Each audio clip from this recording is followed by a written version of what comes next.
Good evening. সেজেগুজে কোথায় যাচ্ছি বলুন তো? যাবো এক বান্ধবীর বাড়িতে। যেই শুনেছি আমি এসছি, দুজন মিলে তো আমার মাথা খেয়ে নিয়েছে। কবে দেখা করবি, কবে দেখা করবি? একজনের সাথে তাও তো আগের দিন রেস্টুরেন্টে দেখা হয়েছে, আর একজন আছে তার বাড়িতেই এখন যাচ্ছি, মানে পিয়ালির বাড়িতে যাচ্ছি, আর এ হচ্ছে রূপা। আর বান্ধবীরাই তো সেই প্রিয় মানুষ বলুন, যাদের সাথে মন খুলে আনন্দ করা যায়। আর তারা যদি আপনার মনের মতো হয় তাহলে তো কোনো কথাই নেই। আর এই যে অনেক দিন আসার পর যেটা হয় বন্ধু বান্ধবদের মধ্যে জড়িয়ে ধরা, আর এখানে ওর শাশুড়ি পুজো করছিল সেটাও একটু দেখিয়ে দিলাম। আর ওদের সিংহাসনটা মেন অ্যাট্রাকশন, এত সুন্দর দেখতে, আমি এটা ছবি তুলে নিয়ে এসেছি। আর অনেক দিন পর দেখা মানেই তো আনন্দ ফুর্তি সব শুরু হয়ে গেছে। আর এখানে আমি এই আমটা নিয়ে বড্ড হাসাহাসি করছিলাম, কারণ ওর ছেলে এই আমটা ঝুলিয়ে রেখেছে গাছ থেকে কিনে, বলছে এইটা নাকি খোলা যাবে না, তাই আপনাদের দেখে নিলাম। আর এখানে সবাই মিলে যাচ্ছিলাম একটু চাউমিন কিনতে। বান্ধবীর বাড়ি এসেছি, বান্ধবী খাওয়াবে না তাই কখনো হয়? বললো চল একসাথেই কি খাবি সেগুলো কিনে নিয়ে যাওয়া যাক। তো আমরা এখান দিয়ে রোল আর চাউমিন কিনেছিলাম।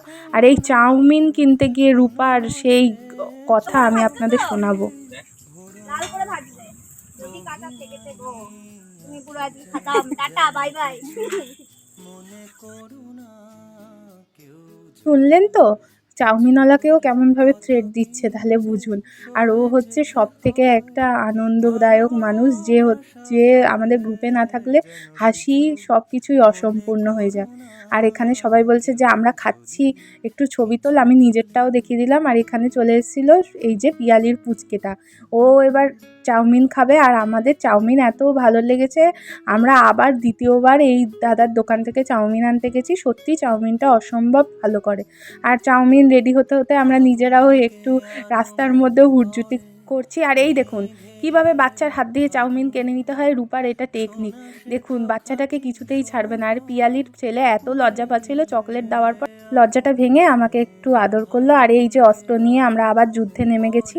তারপর অনেক রাত হয়ে গেছিলো, তাই জন্য পিয়ালির ছেলেকে আর পিয়ালিকে টাটা দিয়ে চলে আসছি। আর রাস্তায় আস্তে আস্তে খুব জোর বৃষ্টি নেমে গেছে, মানে আমি প্রায় দৌড়ে দৌড়ে ভিজে ভিজে বাড়িতে এসেছি।